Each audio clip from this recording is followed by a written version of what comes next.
한 겁니다. 제가 강의 때마다 주장하는 거는 이 공산당들의 선전선동 수법은 이 공산당은 거짓말로 시작해서 거짓말로 끝나는 주의자들입니다. 모든 것이 다 거짓말이에요. 그런데 이 사람의 그 뇌를 연구한 이제 소위 말하는 최근 들어서 이제 행동 경제학이라는 것이 많이 발달을 했는데 이 행동 경제학 이론에 의하면 어떤 사람을 향해서 99번, 100번, 1000번을 같은 말을 계속 거짓말을 해요. 그러면은 999번째 들을 때까지만 해도 우리의 뇌는 저는 거짓말하고 있네. 저왜 자꾸 쓸데없는 거짓말을 하지? 이렇게 인지를 하는데 똑같은 거짓말을 1000번을 들으면 제가 저렇게 1000번을 얘기하는 거 보니까 제가 얘기하는 게 사실일 수도 있는 거 아니야? 라고 이 인지구조가 바뀐다는 거예요. 지금 공산주의자들은 입만 뻥끗하면 다 거짓말입니다.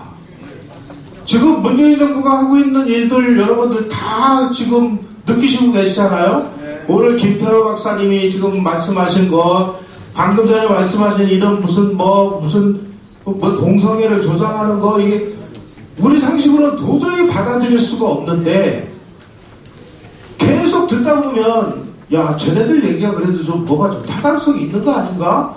내가 좀 잘못 생각하고 있는 거 아니야? 라고 인지구조가 바뀐다는 거예요. 이게 공산당들이 써먹는 선전선동 수법의 가장 중요한 거라는 겁니다. 두 번째 이 공산당들은 뭘 써먹느냐? 이왕 거짓말을 하는 거 통 크게 큰 거짓말을 하는 겁니다.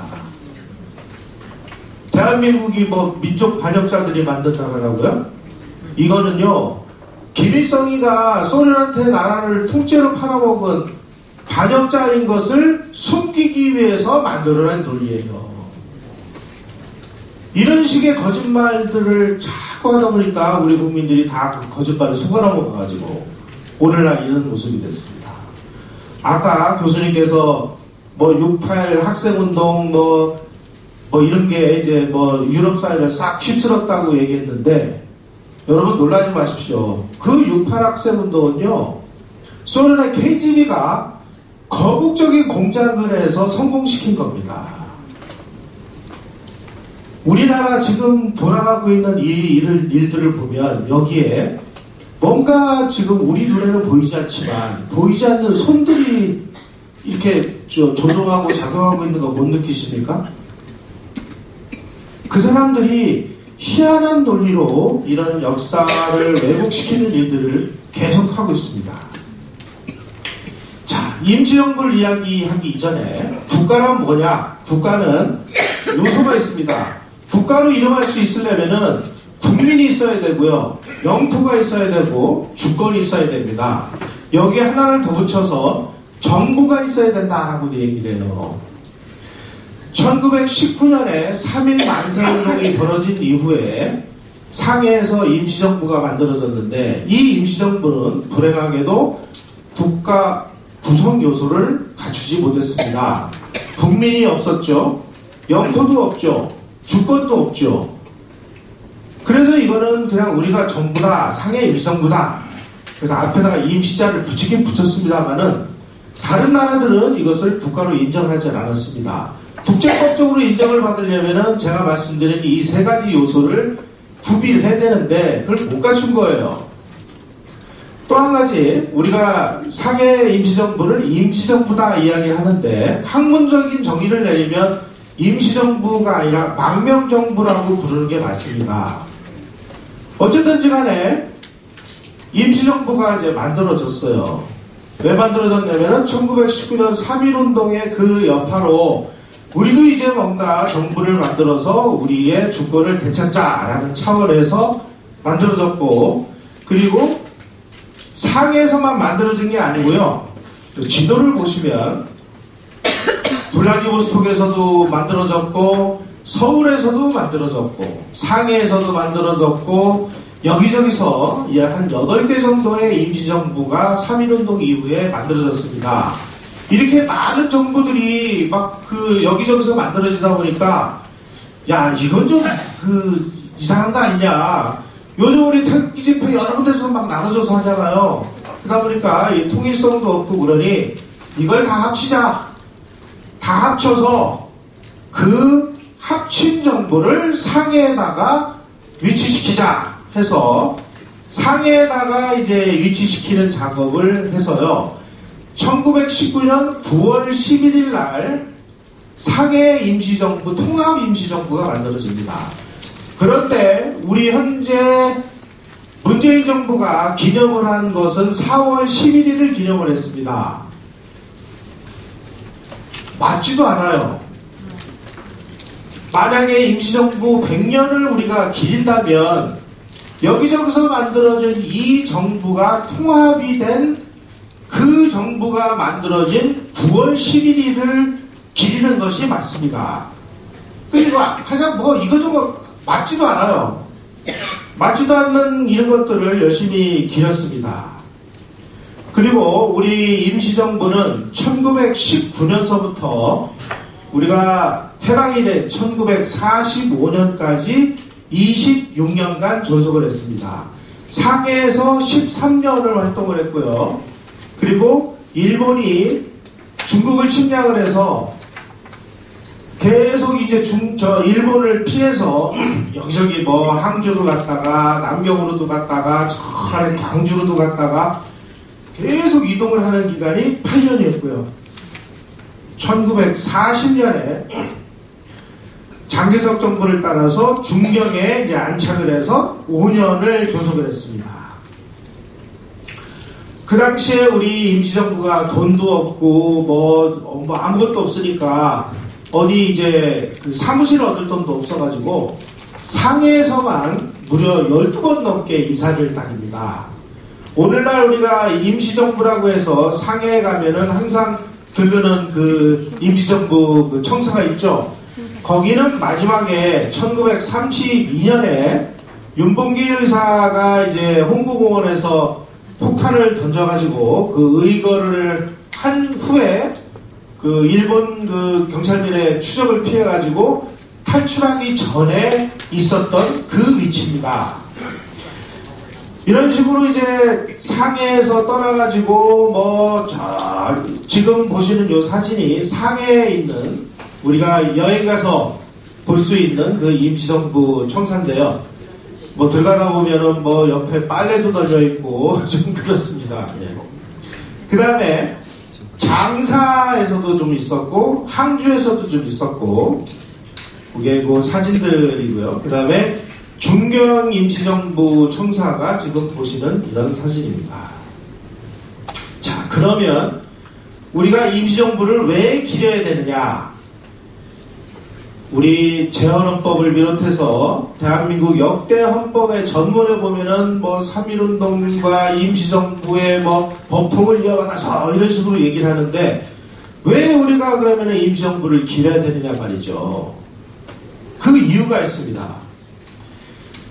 사실 우리가 임시정부는 정부의 그 요소도 갖추지를 못했고 그 임시로 만든 조직입니다. 하지만 한국의 독립투사들이 정식 국가의 정부가 아니면서도 26년 동안이나 중국에서 여기저기 쫓겨다니면서 대한민국이라는 그 깃발을 들고 이것을 독립투쟁의 보루로 삼아가지고 그야말로 악전고투를 했기 때문에 그런 정신을 우리가 기리기 위하여서 임시정부를 기리는 것입니다. 재헌헌법이 임정의 법통을 개성하겠다라고 선언한 것도 바로 이런 이유 때문입니다. 하지만 우리 임시정부가 너무나 여러 가지 면에서 열악했습니다. 특히 이 국가 구성에 필요한 여러 가지 그 요건을 못 갖췄기 때문에 국제적인 승인을 받지를 못했어요. 그런데다가 우리가 조선시대 사색 당파, 뭐 당쟁 이런 거 많이 들어보셨을 거예요.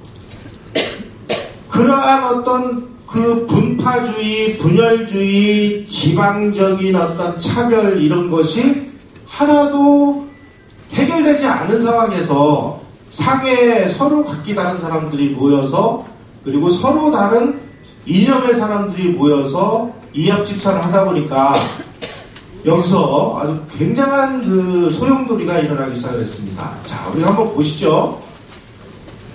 임시정부는 좌우 합작정부였습니다.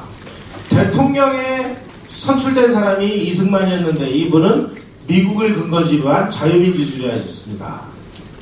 이동이라는 사람은 저쪽 그 러시아 연해주 쪽을 기반으로 해서 공산당을 만든 공산주의자였습니다. 대통령은 자유민주주의자, 국무총리는 공산주의자. 좌우 합작을 하다 보니까 아무 일도 안 되는 거예요. 아무 일도. 또 임시정부를 누가 뭐 돈을 대줍니까? 뭐 예산이 있습니까? 아니 국민들이 있어서 세금을 걷어서 운영을 해야 되는데 국민도 없죠. 아무것도 없죠. 그러니까 운영비를 뭘로 하겠어요? 그래가지고 뭐 여러가지 기록들 보면은 강도질도 하고 뭐 이런 일까지 벌어집니다. 참 창피해서 말을 못할 정도로 일탈 행위들이 많이 일어났었습니다. 이런 얘기는 아무도 안 합니다. 왜? 창피하니까. 게다가 온건론하고 급진론이 격돌을 하고 민주주의와 공산주의가 또 격돌을 하고 특히 이 임시정부에서 심각한 문제로 제기된 게 지방 간의 분열이었습니다. 요즘 뭐 영남, 호남, 뭐 서울 지방 많이 싸우고 그러잖아요. 여기도 똑같았습니다. 특히 조선시대에는 뭐 어찌된 가닥인지 이 북쪽 지역 특히 평안도 지역 사람들에 대해서 아주 무지막지하게 차별을 했습니다. 그래서 평안도 사람들을 서북 출신이라고 서북파라고 하는데 안창호가 이 서북파의 대표입니다. 이승만은 화계도가 고향입니다. 그래가지고 기호파라고 얘기를 해요. 이 서북파하고 기호파가 또 그냥 막 격돌하고 그래서 임시정부에서 회의가 벌어졌다. 그러면 막 주전자가 날아다니고 막 벼루가 날아다니고 전화기가 날아다니고 막 이랬다. 나중에 이제 위입통치론이라는 것이 등장을 해가지고 이걸 가지고 또 이승만이 그 당시 임시정부 대통령이었는데 이 대통령을 뭐라고 공격을 하느냐. 신채호 같은 사람은 이승만은 이완용보다 더 큰 역적이다. 이완용은 나라를 팔아먹었지만 이승만이라는 놈은 아직 나라를 찾기도 전에 팔아먹은 놈이다. 이렇게 또 공격을 해요. 또 국무총리라는 이동희가 이승만은 썩은 대가리다. 자치운동이나 위입통치를 원하는 외교관은 원치 않는다. 뭐 이런 식으로 물고 뜯고 이런 얘기 다 말씀드리면요. 참 제 얼굴에 침 뱉는 것 같아서 하지만 이게 우리의 현실이었다는 것이죠. 더 심각한 문제는요. 이게 요즘까지도 이제 투쟁에 아주 부기가 됐는데 이 무장투쟁을 주장하는 사람하고 외교 독립을 주장하는 사람이 딱 무슨 홍해바다 갈리듯이 갈려버렸습니다. 이동희라든지 신채호라든지 이런 사람들이 이제 무장투쟁을 주장하는 사람이었고 외교 독립을 주장하는 사람이 이승만이었는데 1921년 1월 5일 날 임시정부의 첫 의정원 회의가 열렸는데 의정원이 뭐냐면은 요즘으로 치면 우리 국회에 해당하는데요. 그때는 이제 임시의정원이라고 했습니다. 이승만 대통령이 하와이에 있다가 아니 당신이 대통령에 지금 당선됐는데 왜 상해를 안 오느냐. 그래서 하와이에서 시체운반선을 타고 밀항을 해서 상해에 도착을 해서 이승만 주재의 첫 회의를 열은 그 자리에서 대격돌이 벌어졌습니다. 이 이동희 같은 공산주의자는 만주에서 의병단을 조직을 해서 압록강과 두만강을 건너가지고 막 일본의 일본을 습격을 해가지고 폭동을 일으켜서 우리가 나라를 되찾자. 소련의 힘을 빌려서 독립운동을 하자. 이런 식으로 나와요.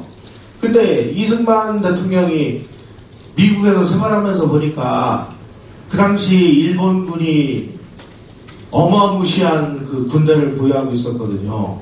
아니 우리 지금 의병이라고 해봐야 뭐 1000명도 안 되는데 그런 사람이 쳐들어가가지고 200만 명 이상 되는 일본군을 무슨 수로 못 지르며 야 말도 안 되는 소리 하지 마라.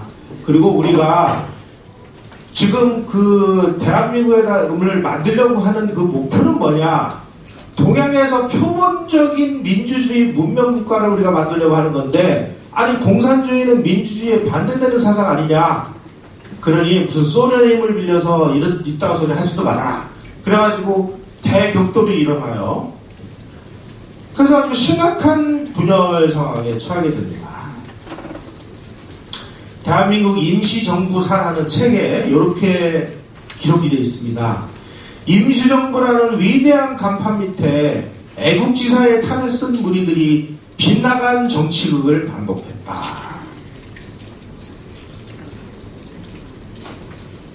이게 우리의 모습이었습니다. 뭐 지금은 안 그런가요? 지금은 뭐 똑같죠. 네, 그때도 마찬가지고 지금도 좌우로 갈려있고 예, 이때도 마찬가지였고 특히 가장 심각하게 그 격돌한 게 이제 위임 통치 청원 문제라는 겁니다. 위임 통치라는 뭐냐면은 1차 세계대전에서 승리를 한 승전국들이 패전을 한 그 패전국들이 가지고 있던 식민지를 경영을 하는 방식을 위임 통치라고 이야기를 합니다. 그래서 이제 그 당시에 독일과 그 터키 이런 나라들이 이 추수국으로 전쟁에서 져서 이 나라들이 가지고 있던 식민지를 영국이라든지 뭐 이런 연합국들이 이제 통치하는 그 방식을 위임 통치라고 하고요. 2차 세계대전이 끝나고 유엔이 만들어졌을 때는 이 위임 통치가 실탁 통치로 이름이 바뀝니다. 자, 이승만 대통령이 자기의 그 스승이 대통령이 된, 미국 대통령이 된 윌슨 대통령이 있습니다. 이승만 대통령은 국제정치 그 박사 학위를 받은 아주 세계적인 국제법 전문가입니다. 이 사람이 프린스턴 대학에서 박사학위를 공부를 할 때 자기의 지도교수가 윌슨이었습니다. 그리고 나서 2년 후에 대통령이 당선돼서 윌슨이 이제 대통령이 됐는데 이 윌슨 대통령에게 대통령 각하 지금 그 한국이 일본의 이런 식민 통치를 받고 있는데 국제연맹의 힘을 빌려서 우리를 위임 통치를 시켜주십시오. 우리가 위임 통치를 해서 일본의 이런 맛으로부터 벗어나서 전 세계하고 자유통상을 하는 이런 나라가 되겠습니다. 이게 위임 통치의 핵심 내용이에요. 그런데 이 위임 통치는 그 당시에 이승만이 개인적인 차원에서 한 게 아니고요. 이 임시정부 지도부 안창호라든지 이런 사람들이 우리 위임 통치를 청원을 하자. 그런데 지금 미국 대통령이 윌슨이니까 미국 대통령의 제자인 이승만 당신이 대표로 편지를 써라. 그래서 이승만이 국제법 전문가니까 그 국제법에 따라서 편지를 쓴 겁니다. 그리고 김규식도 위임 통치를 청원하기 위한 편지를 똑같이 썼어요. 내용은 물론 다릅니다만. 그래가지고 편지를 보냈는데 이거를 물고 뜯고 이 짓을 한 거예요. 특히 누가 했느냐? 서북파들이, 안창호를 중심으로 한 이 서북파들이 왜 공격했는지 아십니까? 저 기호파 저놈들 미워서 이딴 짓을 한 거예요. 이딴 짓을.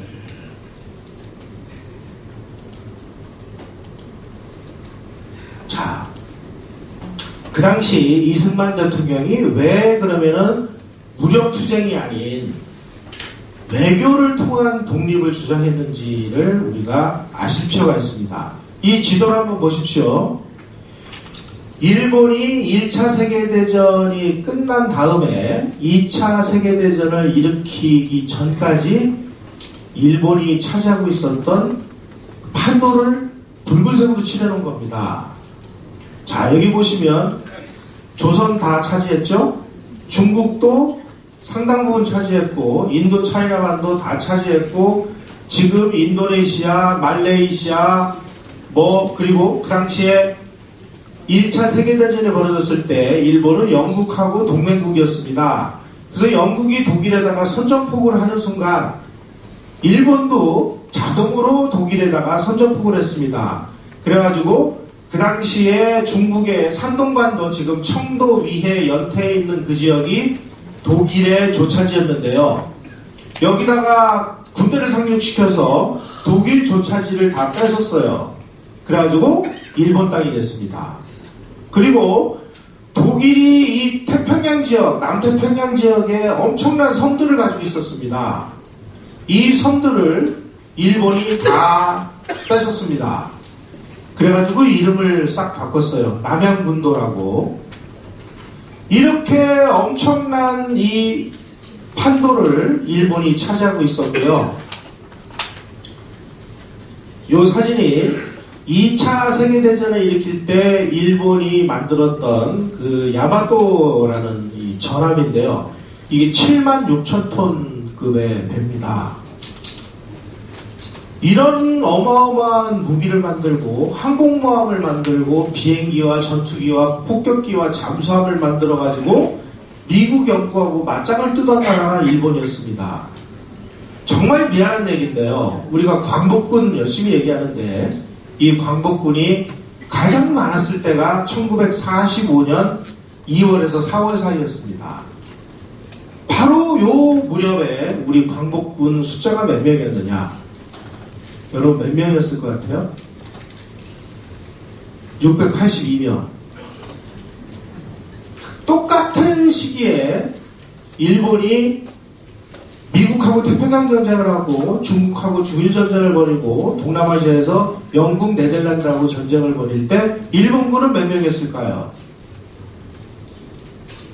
모르십니까? 720만 명. 720만 대 682명의 싸움을 벌여서 우리가 무장투쟁을 벌여서 일본을 무찌르고 나라를 되찾을 수 있었다고 보십니까? 이승만이 외교 독립론을 주장한 이유는 바로 이것이었습니다. 이승만을 하도 못살게 굴고 이승만은 나쁜 놈, 신채호 이런 친구들이 특히 그 박응만 이런 사람들은 하와이에서 그 이승만의 동지였는데 이 사람이 또 배신을 해가지고 이승만을 공격하는데 앞장서고 그리고 임시정부를 또 부인을 해요. 임시정부가 해했던 모든 것을 무효화한다. 이런 결의를 하지를 않나. 그러니까 1922년 5월 17일 날 불과 그 상해에 도착해서 대통령으로 진보한 지 6개월 만에 갑자기 이승만 대통령이 상해에서 탈출을 해서 필리핀을 거쳐가지고 미국으로 돌아갑니다. 나중에 알고 보니까요. 이승만을 암살하기 위해서 김원봉이가 만든 의열단 10명이 암살을 하러 갔습니다. 상해로. 요즘 여러분 보훈처가 열심히 김원봉을 독립유공자를 만들기 위해서 별짓을 다 하고 있죠. 왜 그 사람을 독립유공자로 만들려고 하는지 이해가 가세요? 이승만을 지워 없애기 위해서. 이런 상황입니다, 지금.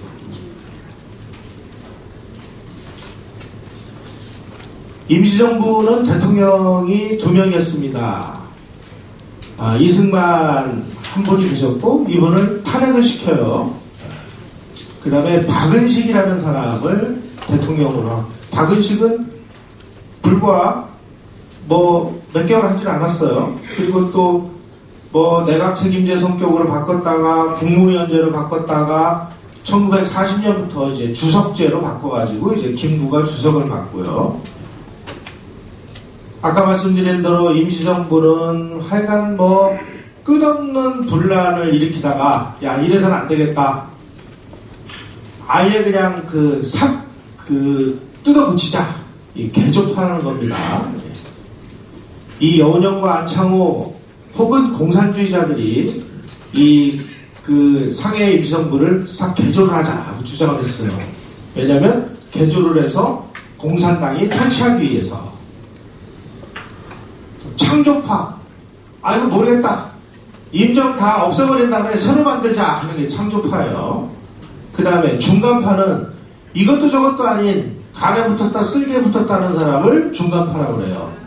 이 세 파가 서로 나눠가지고 뭐 레닌의 그 볼셰비키 정부로부터 돈을 받아가지고 임시정부를 뒤리 흔들어가지고 공산당들이 이 조직을 탈취하기 위해서 별짓을 다 합니다. 그러다 결국 이승만이 탄핵을 당해요. 1925년에. 박근혜 대통령만 탄핵을 당한 게 아닙니다. 이승만 대통령이 먼저 탄핵을 당했습니다. 험난하죠. 그 이후에 임시정부는 그냥 깃발만 들고 있는 거랑 마찬가지 상태가 됐고요. 그리고 숨길 수 없는 사실은 어쨌든 공산당하고 제휴를 해가지고 뭘 어떻게 해보려고 이런 일들이 비일비재하게 벌어졌던 것이 우리의 임시정부다. 자, 그런데 느닷없이 문재인 정부가 딱 등장하자마자 1919년 건국설이라는 걸 들고 나왔습니다. 아니, 건국은 1948년 8월 15일 날 우리가 건국을 했는데 갑자기 상해 임시정부가 만들어진 그게 건국이래요. 우리가 건국이라 하면 국가로 인정을 받는 건데 국가로 인정을 받으려면은 아까 말씀드린 대로 국가 구성에 3요소가 있어야 되는데 그 3요소를 하나도 갖추지 못한 그 날이 어떻게 건국이 되겠습니까? 그래서 이제 2006년에 이영훈 교수를 비롯한 이제 우파 사학자들이 야, 대한민국이 어떻게 건국일이 없느냐. 그러니까 1948년 8월 15일을 건국일로 하자. 이렇게 얘기를 하니까 그 이전까지 임시정부는 그냥 건달패거리였어. 이 임시정부 애들이 뭐 한 일이 뭐 있어. 김일성의 무장투쟁이 화끈한 투쟁이었고 이 사람들이 독립운동의 주류였지 하고 임정을 아주 뭐 소가 닭 보듯이 했던 이 좌파학자들이 일제히 1948년 건국설을 엿먹이기 위해서 1919년 임시정부가 만들어진 날이 건국일이야 라고 주장을 하기 시작을 했습니다. 아니 여러분 1919년에 대한민국이 건국이 됐으면요 그 후에 독립운동을 왜 했습니까? 이거 말이 안 되는 거잖아요. 또 김영삼이라는 사람, 저랑 이름도 비슷한데요. 이 사람은 정말 밥맛이에요. 하여간 이 사람이 대한민국의 모든 그 근간을 다 뒤흔든 사람입니다. 이 좌익들한테 속아가지고.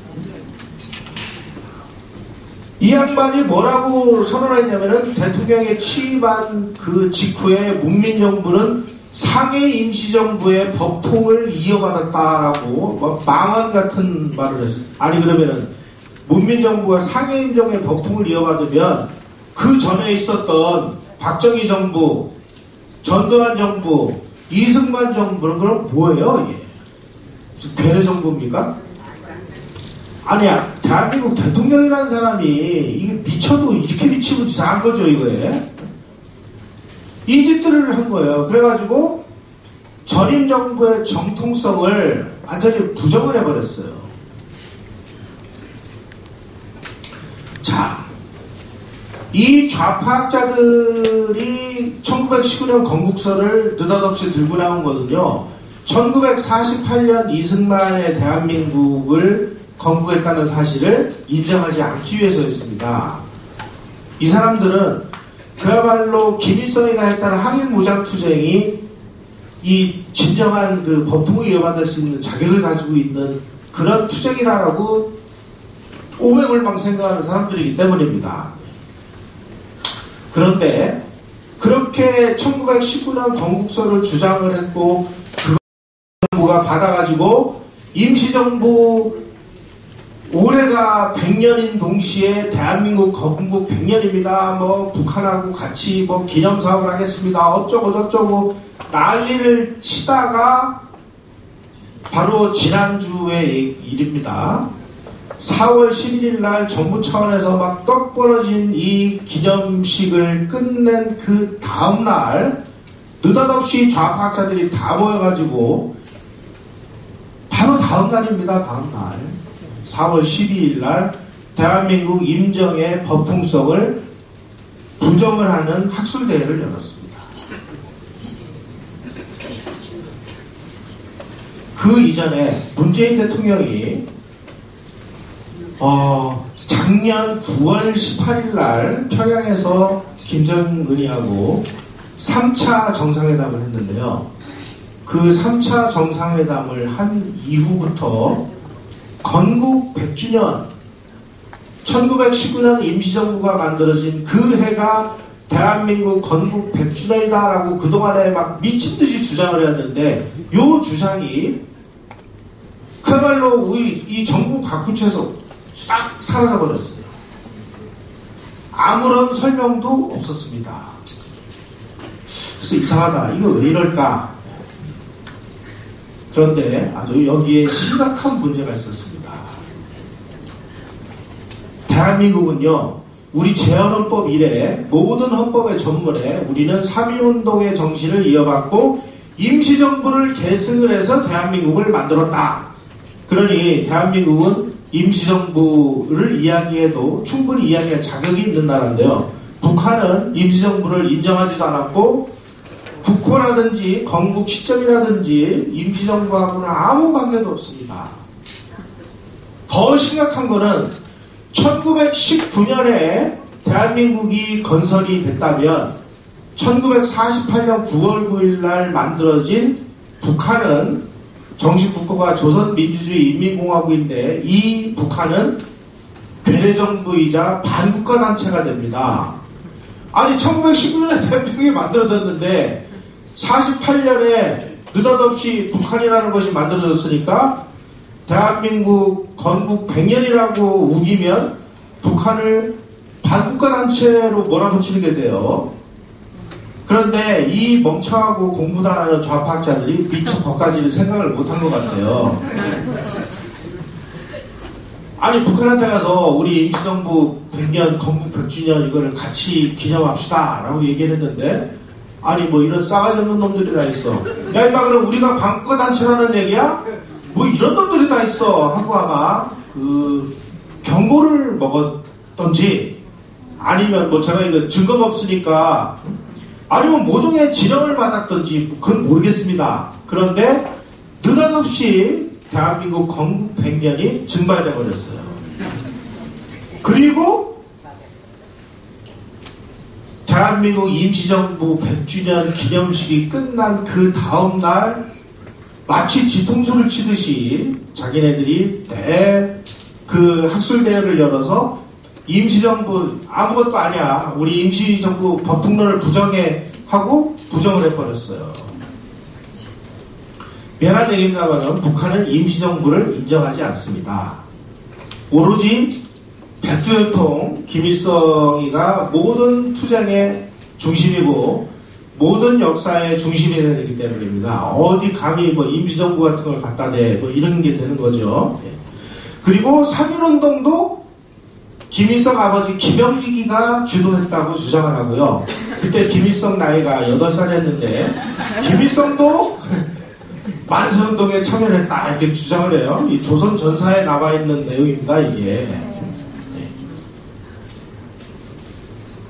일본에 항거하기 위한 전 민족적인 이 비폭력 무저항 운동을 김일성 일가가 조직한 거라고 이렇게 날조를 해놨어요. 그리고 그 3.1운동의 여파로 만들어진 임시정부는 실패한 것이다. 아무 짓도 못했다. 외세에 물든 4대 맹로 집단이 구차스러운 방법으로 독립을 얻으려다 실패한 그런 집단이다. 이게 북한의 임시정부에 대한 정의입니다. 이런 인간들한테 가서 임시정부 대한민국 건국 100년을 같이 기념하자 그랬으니 뭐라고 그 욕을 얻어먹겠어요? 이건 뭐 제 상상인데.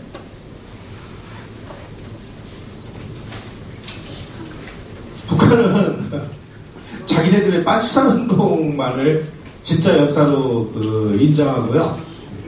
소위 말하는 주체, 사이비 종교 집단입니다. 그런데 무슨 거기에 3.1운동이 어떻고 임시정부가 어떻고 이건 말이 안 되는 거죠.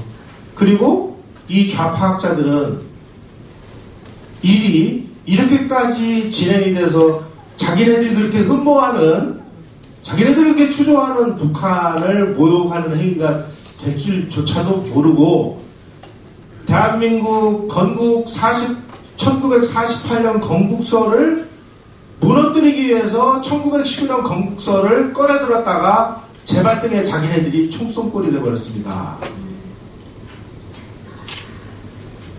그래서 북한이 3.1운동하고 임시정부 100년에 분노하고 있다는 사실을 뒤늦게 한 문재인 정부가, 그리고 좌파 학자들이 황급히 건국이라는 얘기를 다 지워버렸고요. 4월 11일을 원래 임시정부 수립일을 임시공휴일로 지정하려고 그랬어요. 언론에다가 발표까지 했어요. 근데 어느 날 사라졌습니다.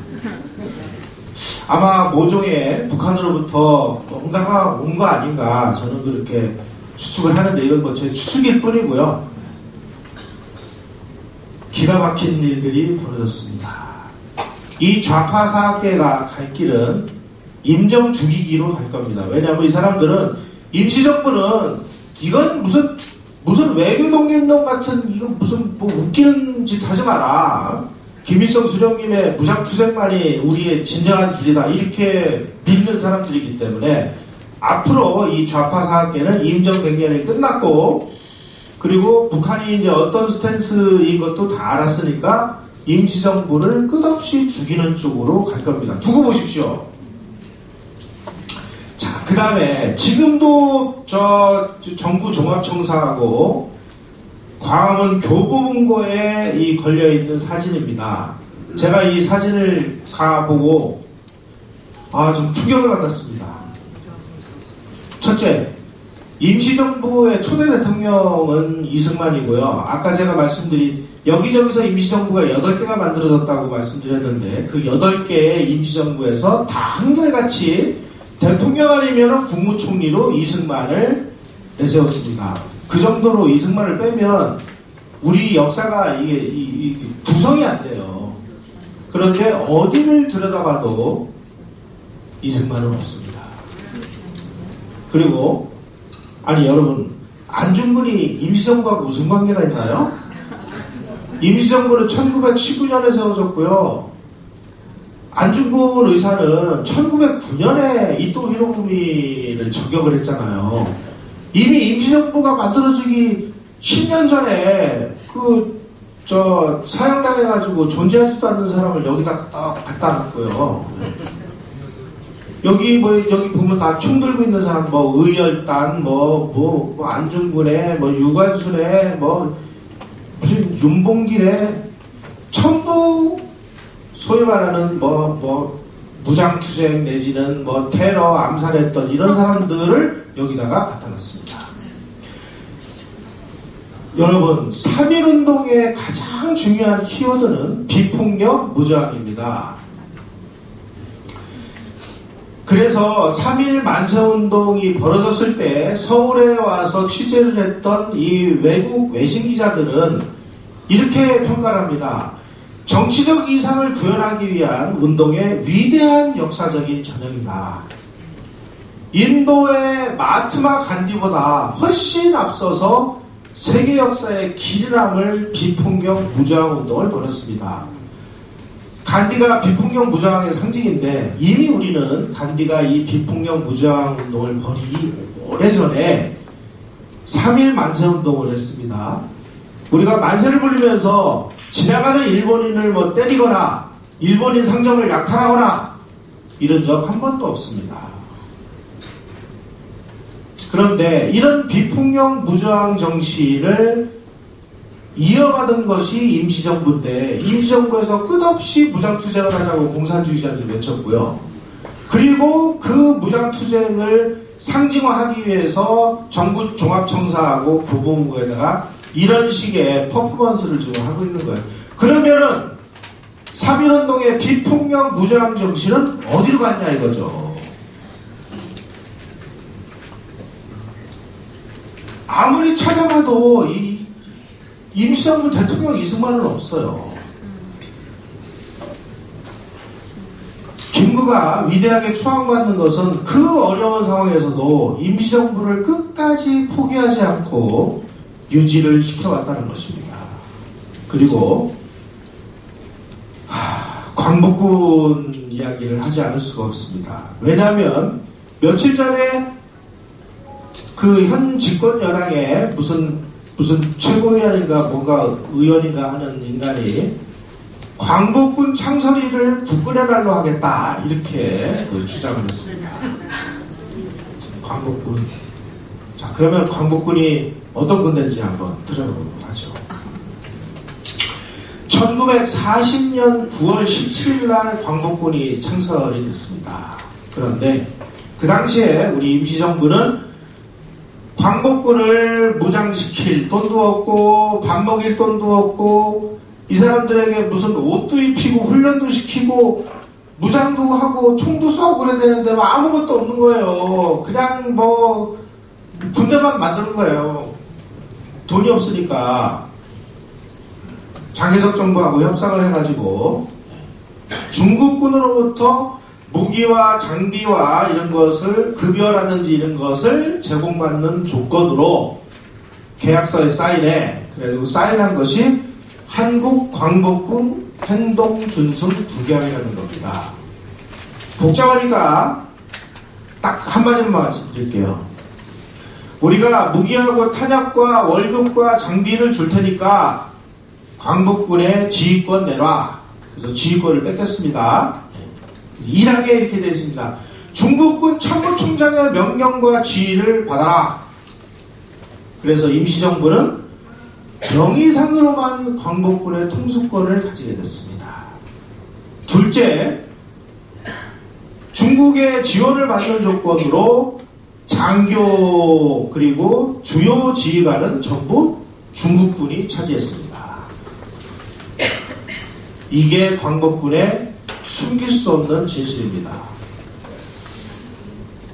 어쩌자고 이런 광복군이 만들어진 날을 국군의 날로 만들려고 하는 걸까요? 중국군의 지휘를 받고 중국군 장교들이 운영을 하고 중국군의 명령에 의해서 움직이는 군대였던 광복군을 대한민국 국군의 모체로 삼는다? 이거 이해가 되십니까?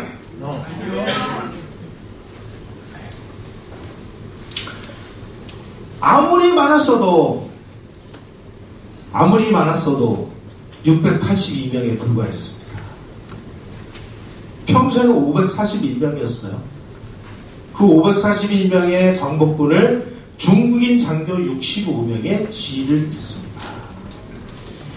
우리가 광복군의 어떤 정신이라든지 이런 걸 우리가 기르는 것이 맞습니다만은 과연 이런 군대를 우리가 대한민국 국군의 날로 기념을 해야 되느냐. 현재 국군의 날은요, 우리가 북한 지역을 수복하기 위해서 38선에서 북진을 개시한 날을 국군의 날로 기리고 있습니다. 다시 말씀드리면 그 당시에 이 북한 인민군이 38선 넘어서 침략을 해왔으니까 유엔에서는 야, 이 공산군을 38선 이북지역으로 격퇴를 하는 선에서 끝을 내자. 여기서 전쟁을 끝내려고 했는데 이승만 대통령이 무슨 소리냐. 공산당들이 38선을 넘어서 침략을 하는 순간 38선이라는 것은 존재 가치가 사라졌다. 그러니 우리는 이 전쟁을 이용해서 미수복 지역인 38선 이북 지역을 우리가 수복을 해서 통일된 대한민국 정부를 구성하겠다. 대한민국을 통일시키겠다. 그러니 대한민국 국군은 내 명령을 듣고 383 이북지역으로 진격해라 라고 명령을 내려서 10월 1일 날 우리 국군 부대가 북진을 시작한 날이 바로 10월 1일입니다. 그런 역사적인 날을 제끼고 중국군의 지휘를 받는 680명밖에 안 되는 광복군이 만들어진 날을 국군의 날로 만들려고 하는 그 저희가 무엇일까요? 북한을 못 살게 한 날이잖아요. 10월 1일이.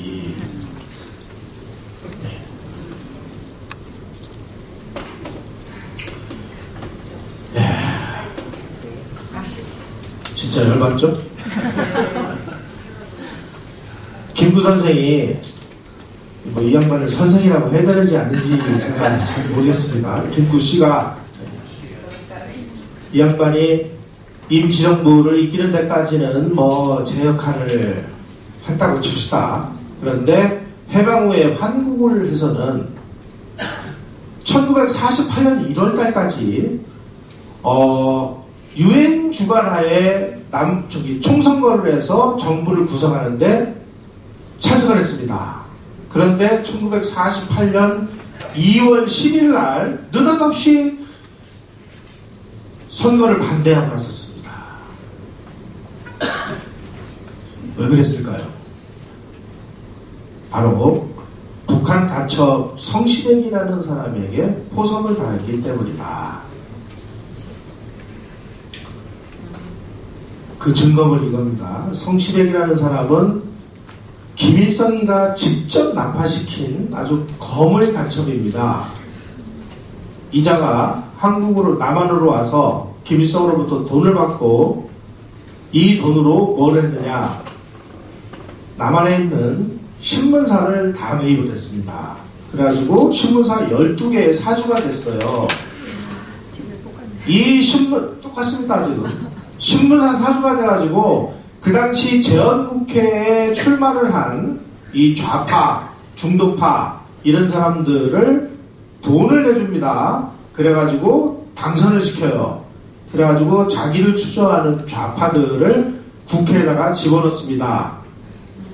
이 사람들을 통해서 뭘 했느냐? 반민특위법을 만들었습니다. 그래서 7일로 공격을 하기 시작했어요. 두 번째, 남한에서 미군을 철수시켜라 하는 미군 철수 결의안을 내는 것을 공작을 하다가 들켜가지고 그게 국회 프락치 사건인데 그 국회 프락치 사건을 일으킨 핵심 문풍이 바로 이 성시백이라는 사람입니다. 자, 이게 북한 노동신문 사설인데요. 여기에 김구에 대한 그 공작을 어떻게 했는지 성시백이가 상세하게 북한의 노동신문이 보도를 했습니다. 그래서 성시백이는 1950년 이게 1959년이라고 오타하는데 1950년입니다. 체포돼가지고 얼마 있다가 6.25가 터졌어요. 그래가지고 이 사람에 대한 체계적인 조사를 하지도 않은 상황에서 서울이 적에게 함락되기 전날 총살을 당합니다. 그래서 이 성시백이가 남한에 대해서 얼마나 큰 공작을 했는지에 대한 이런 내용이 지금까지 베일에 가려졌습니다. 특히 이 사람이 국회의원까지 이렇게 공작을 한 걸로 보면 군부에 대한 공작도 상당 부분 한 걸로 추정이 되는데 그 군부 공작이 어떻게 진행했는지에 대해서는 이 사람이 너무 일찍 총살이 돼서 베일에 가려져 있습니다. 앞으로 뜨시는 분들이 이런 부분을 연구를 해서 우리 역사의 지평을 좀 넓히실 필요가 있습니다. 김구라는 사람은 임시정부를 어떻게든지 해산되지 않고 끌어오는 데까지는 성공을 했습니다만은 끝까지 대한민국을 반대했습니다. 그런데 그 대한민국 건국을 반대한 사람은 영웅으로 만들어 놓고 그 어려운 와중에 대한민국을 건국을 해서 대한민국을 자유민주주의하고 개인의 자유를 확보를 해준 이승만이라는 사람은 우리는 오늘날 역사의 시궁창에 쑤셔박아놨습니다. 이게 바로 좌익들이 역사전쟁을 일으켜서 승리를 한 전리품이라는 겁니다. 우리가 임시정부를 볼 때 임시정부가 뭐 여러가지 우여곡절도 많았습니다만은 임시정부가 만들어진 날을 뭘 건국이니 뭐니 하고 우기는 것도 좌익들의 선전선동 공세였고 그 선전선동 공세에 넘어가가지고 1948년 대한민국 건국이라는 사실이 지어질 뻔했습니다. 뜻 있는 사람들의 고군분투에 의해서 1948년 대한민국 건국이라는 것이 지금 지켜졌고요. 이승만이 우리 그 국가를 위해서 얼마나 헌신을 한 사람인지도 겨우겨우 명맥을 이어가고 있고요. 이 모든 것이 역사전쟁에서 패했기 때문입니다. 이 좌익 그 사학자들이 1948년 대한민국 건국서를 지어내기 위해서 1919년 건국서를 꺼냈다가 북한한테 귀셔내기 맞고 지금 이런 일들이 벌어지고 있음에도 불구하고 우리는 임시정부가 뭔지 교보문고가 불신해가면서 저기 있는 저 그림이 뭘 뜻하는 것인지도 모르면서 이 나라의 기둥뿌리가 썩어가는 것도 모르면서 우리는 희희낙낙하면서 잘 살고 있습니다. 텔레비 틀고 보고는 맨날 먹는 거, 노는 거, 뭐 지랄 떠는 거만 다 나오고 이제 그 마지막 과제가 남아있습니다. 그럼 어떡할 거냐 어떻게. 여러분들 이제 그 답을 구하러 여기 오셨잖아요. 우리가 지금 쿠데타를 일으킬 힘도 없고 혁명을 일으킬 힘도 없고 돈도 없고 조직도 없고 아무것도 없으니 한숨만 쉬다가 그러면 죽어야 되느냐. 아닙니다. 선거가 있잖아요. 선거가. 맞습니다. 내년에 선거가 있잖아요. 내년 선거에서 이 아까 말씀드린 이 뭐 동성애 찬성하는 이런 주장을 하는 놈들 다 낙선시키면 됩니다. 간단합니다. 맞습니다. 북한을 편드는 인간들 다 낙선시키면 되는 거예요. 우리가 가지고 있는 이 위대한 투표권이라는 것을 가지고 혁명보다 쿠데타보다 더 화끈한 일을 우리는 벌일 수 있습니다. 그래서 우리가 정권을 되찾아오면 되는 거예요. 지금 우리가 뭐 총칼 들고 나가가지고 뭐 기관총 쏴가지고 접수할 수 있겠어요? 또 한 가지는 이 공무원과 군인과 검찰과 경찰은 완전히 기회주의자들입니다. 이 대한민국을 그 수호하는 세력들이 훨씬 강하구나 라고 판단되는 순간 재빨리 지금까지 쟤네들한테 추종했던 그 모드를 이쪽으로 싹 바꿔서 작동을 이쪽으로 옮겨옵니다. 걱정하지 마십시오. 선거만 제대로 하면 우리는 편안한 삶을 살 수가 있습니다. 문제는 국민들이 그동안에 선거 잘못해가지고 손가락을 계속 자르다 보니까 자를 손가락도 별로 안 남아있는 것 같아요. 마지막 남은 하나의 손가락으로 내년 4월 총선에 아까 말씀드린 그 후보 화끈하게 확실하게 떨어뜨리기만 하면 대한민국 지킬 수 있습니다. 고맙습니다.